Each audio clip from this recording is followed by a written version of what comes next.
talk about Jesus.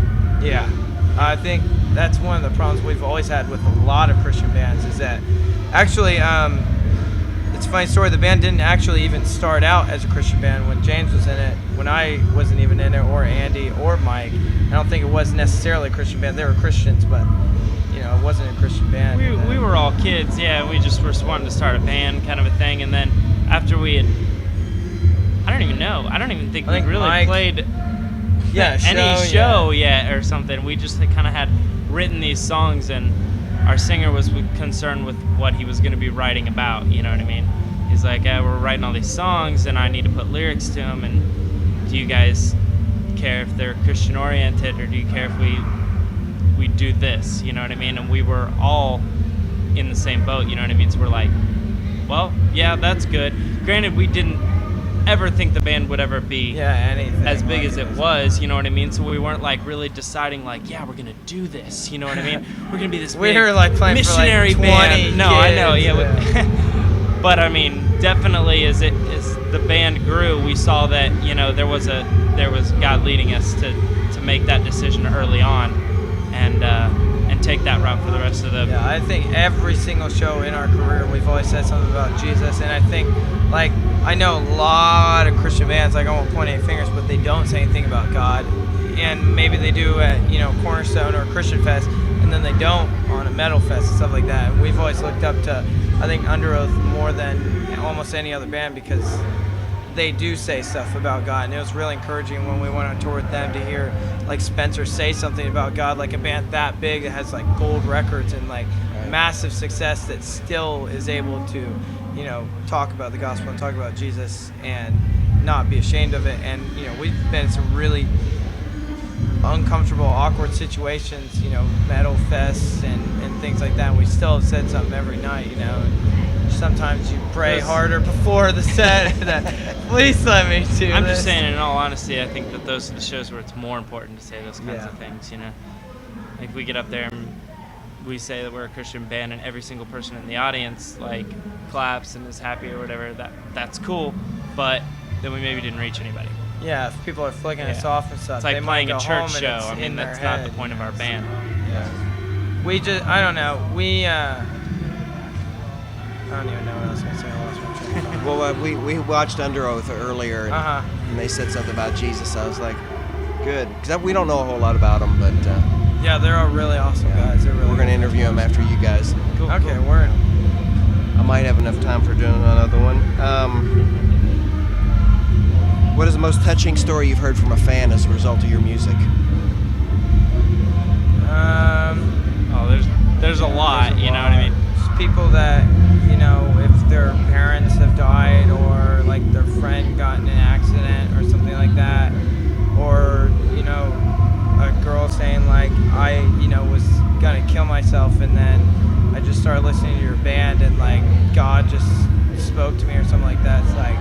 It's just makes you feel stupid for, getting worried about what the cabs look like on that show and stuff, You're just wow, God is doing crazy things in this band. So.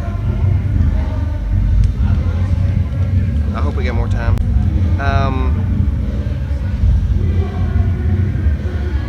Who writes your lyrics and your music? Music is all the band collectively. We'll there's build kind of a system, yeah. Yeah, Chris will build a skeleton, and then we pretty much will all incorporate our parts around that, and that it'll be a minute-long skeleton or something, and then we'll just jam together and build everything off of that. But then lyrically, that's all Mike. He writes all the lyrics, and then when we're in the studio, him and I will go through and make the singing parts, and then we'll all kind of work on, or just a couple of us on his vocals and stuff like that. But lyrically, it's all Mike. Okay. This is a quote from one of the reviews that I read about you guys, and I'm going to actually quote it. It says, "The Devil Wears Prada has a habit of naming their songs random things, having fairly indecipherable lyrics. The fact that they are a hardcore Christian band tends to get lost in the scheme of things. It's almost as if they're trying to hide that, which is why I particularly do not like them at all. At least a band like Under Oath is upfront about it." What would you say to that? I'll say that silly since our MySpace says that we're a Christian band. We say it at every single show and every like DVD or anything that we put out.